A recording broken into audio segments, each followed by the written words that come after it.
Good day, everyone. So today we will focus on lesson planning as your blueprint, as your guide for teaching. So based on the format provided in your module and also as presented on the screen, no, a lesson plan is not just a document. No, it is a structured guide to ensure that your teaching is organized, and is aligned, of course, with your learning objectives. So in your lesson format, the first part includes the name of the teacher, but in your case, you are to specify the name of your group members.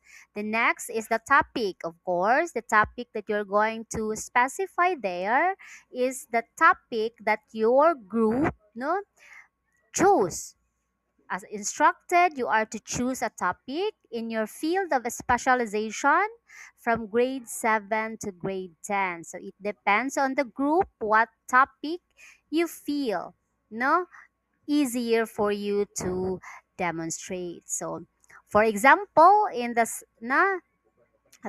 sample provided here, the topic is pagdadalaga at pagbibinata, which already gives a clear focus of the lesson.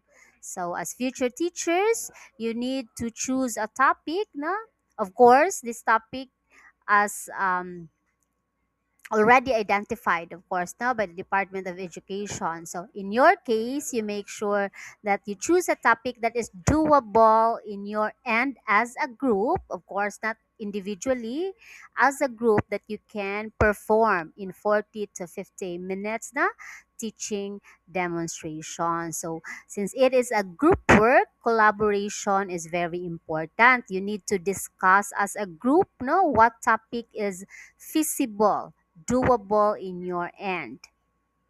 So the learning objectives here, if you notice now, there is a specific row that you need to fill out: knowledge, skills, and attitudes. So KSA. So here, these are the three domains, KSA. So for instance, knowledge here, describing physical changes during adolescence. So when we say knowledge, it's more on cognitive, no? Panghuna-huna. When we say skills, no, it's more on um, the demonstration of the skills on a specific topic that you have identified. So in here, there is a need for demonstration, a need to perform. So that's why in here, in my example, maipapakita ang mga positibong paraan. No? So these are the positive ways. So therefore, it is something that can be measured, something that um,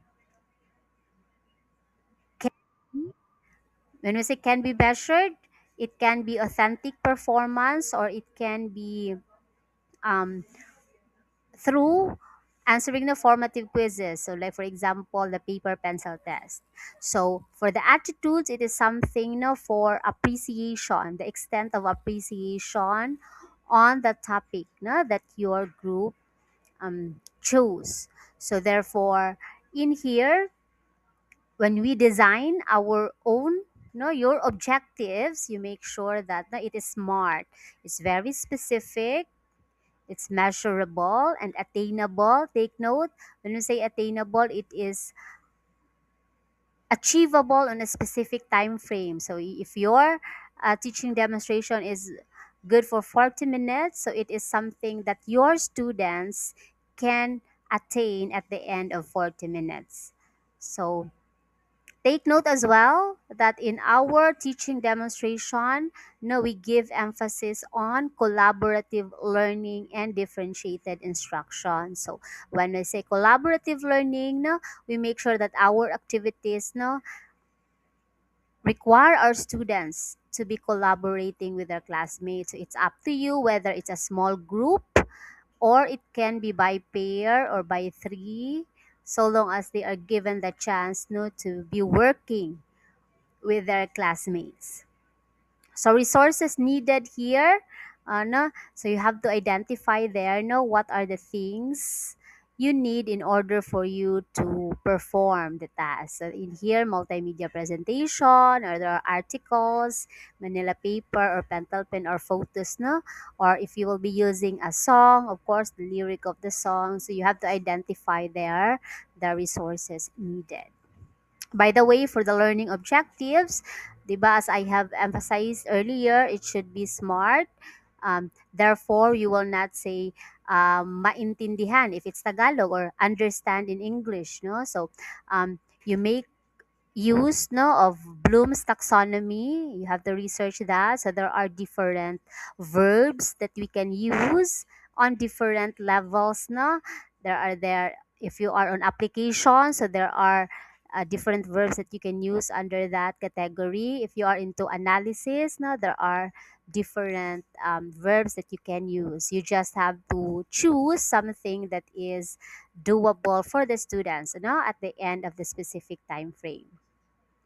Then we have, of course, na, the preparation. So for the preparation, I had specified here two. First is the classroom routine. Then we have the introductory activity.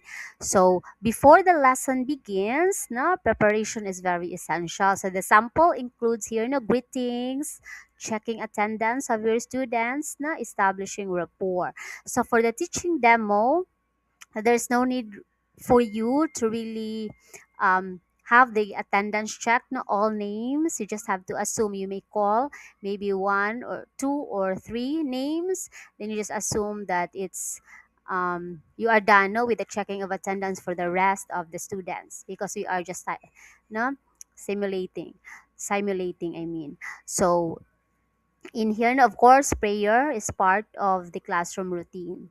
Then you now proceed, no, with your introductory activity. So as I have discussed, na, in our class, the preliminary activity, or the activity in the preparation, it is something light, not too technical, not too difficult, because the purpose of the activity is to energize your students, is to warm them up and prepare them for the input discussion. So, since you have not started your lecture yet, or your discussion, you cannot expect your students, no, to be able to come up with a more technical answers from your very technical question. So it is just something, no, that is light but related to your topic, so that you can easily transition from the preliminary activity to your input discussion. So therefore, the classroom routine, it is the stage where we set the learning environment. So it should be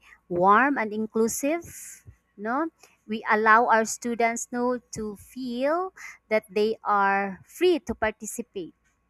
And of course, we make sure that our non-verbal gestures and verbal gestures, no, our responses to our learners, it is something not intimidating to them. For the introductory activity, as I have emphasized in our um, face-to-face class, you can make use of different forms of activities. You can start by asking questions. These questions should not be too difficult for them to answer. It could be a question that can be that is relatable, no, to one's personal experiences, or it is something a trivia, no, or something that one can just observe, no, based on what they saw, no, on different social media platforms, or what they have experienced, like what can they say about the corruption or the conflict among countries, no, or it could be a specific personal experience that they have to look back and reflect. But of course, these questions, of course, again, it should be related to your topic, or you can use, no, games, song, a dance, a puzzle, photos, a quiz bee, so those are examples of an introductory activity. Again, I want to emphasize it should be related to the topic, it should be light, not too difficult, it should be engaging to your learners. It should not take so much of your time, because the very purpose of it is just to energize, no? So therefore, um, 5 to 10 minutes. No, will do. Then we have here the presentation. Presentation meaning the input discussion. So this part involves here no explaining the lesson content. So in my example, you have it there no outline the content such as the physical changes during adolescence. So while this may look like a lecture because you are giving your input as a teacher, it should also be interactive. So that's why when we give our input to our students, from time to time we ask questions because it's the only way that we engage our learners na in the input discussion. So when we give information, no, we also have to elaborate it by giving examples so that they can easily grasp or understand the concept. In differentiated instruction, we can simply no give explanation to some learners while extending questions for advanced learners. So we can do visual aids, videos, no storytelling to cater different learning styles. So for the face-to-face teaching demo, um, even if we are using traditional IM as I have instructed, but if you are creative enough and you feel like there is a need for you no to show some videos, you can also mix both, so long as you are able to apply the traditional IM. It should not limit you to only stick one, but it's okay with me if all throughout you only have to make use of traditional IM. But if you feel like you are capable to handle both traditional IM and you have from time to time you have to insert there, no, there is a need for you to have speakers for your dance, or there's a need for you to make use of music, or you are to show something to your class, no, a video clip. So therefore, it's up to you. So it is very important, no, that when we give inputs to our students, it should be brief and concise, not too long. Because again, if it's too long, it's too wordy.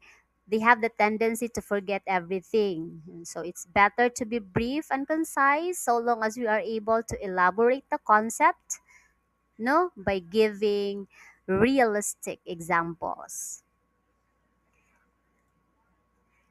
So as as you have seen on the screen, I also have here no link of a video clip that I ask my students to watch. That's and also in here there are reflective questions that I ask my students in the middle of my discussion, no, merely to um, engage my learners. So it does not mean no, that this is the format you have to really copy and paste how I do my presentation. You can be creative, so long as again no the activities that we give to our students no should not be um, off tangent to what we have outlined in our objectives. Our learning objectives will be our guide. Know what to achieve at the end of the session. Then we have here practice. For the practice, these are activities that we give to our students. It's not yet graded, but it is meant to check no the um, level of understanding and appreciation among our learners after the input discussion. So in the sample here, no, I divided the class into groups and assigned them no different tasks because again we are advocating differentiated instruction. So when we say differentiated instruction, our goal here is to accommodate the different multiple intelligences of our learners. Though not all intelligences, so long as we make our activities varied enough to cater 2 to 3 no intelligences. We are not just sticking to one intelligence. So in here, no, each group contributes, and of course, no, they have shared goal to come up with the output of the task. So differentiated here, differentiation here is evident because tasks vary, no? Some groups perform, others write, no? Others demonstrate. So this allows students, no, to um, perform something which they feel like, no, they are capable of doing. Of course, though they have different tasks, but they achieve, no, the same learning goal. Performance. So this is the assessment part in which this activity is already graded.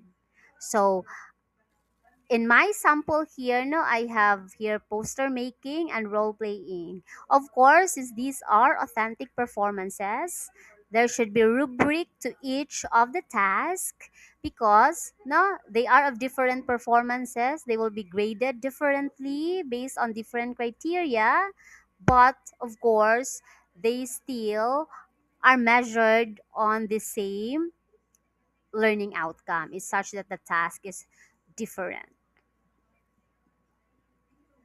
So in here, of course, no, if you notice in my example, the rubric here is not really that detailed. So you will really have a specific table format rubric in which what is the indicator when we score 5, when we score 4, 3, 2, 1, or it can be 50, 40, 30. It's up to you, the point system, so long as there is a specific descriptive um, indicators to each of the rating. But in here, it's just the general because it's in the lesson plan. It's just the assessment criteria. But when you really have your own rubric to rate the performance, it should be specific na in tabular format. I will show you in our, no, not I will show, I will just upload in our Google Classroom an example of a detailed tabular format of an assessment rubric. Then we have here after the performance, assignment and lesson enhancement. Assignment can be an enrichment of the lesson of that day, or it could be a preparation for the next lesson. So that's why it's up to you what would be the focus of your assignment. Is it an enrichment of your topic, or it could be a preparation for the next topic? So in here, no, assignment, it extends learning beyond the classroom. So such as reading articles or watching videos is very important to reinforce the quality of learning. No, you can also differentiate assignments. When you say differentiate assignments, they can choose, no, whether to just watch a video clip or read an article, because other students, they are so visuals that they learn best by watching, while other students, they are into more, no, linguistic or analytical, they prefer to be learning, no, reading articles. So it's up to them, so long as so long as the materials that they will be studying, no, have shared, no, goal. So it should not be different.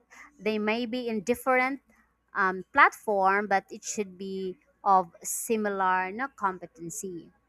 So in here, I differentiate my instruction by giving them options whether to read an article or to watch a video clip. So these allow our students to engage, with the content in ways that they find meaningful to them.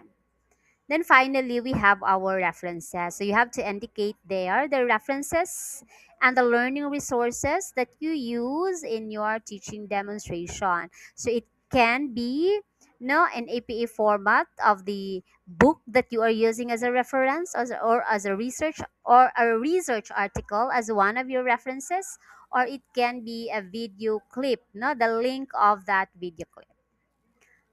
Sige. So if you have questions and clarifications, feel free to message in our group chat. As I have discussed, the differentiation can be in a process, in a content, or in the product. So I think I have it reiterated in unit 3, lesson 3, I think, of my recorded lecture.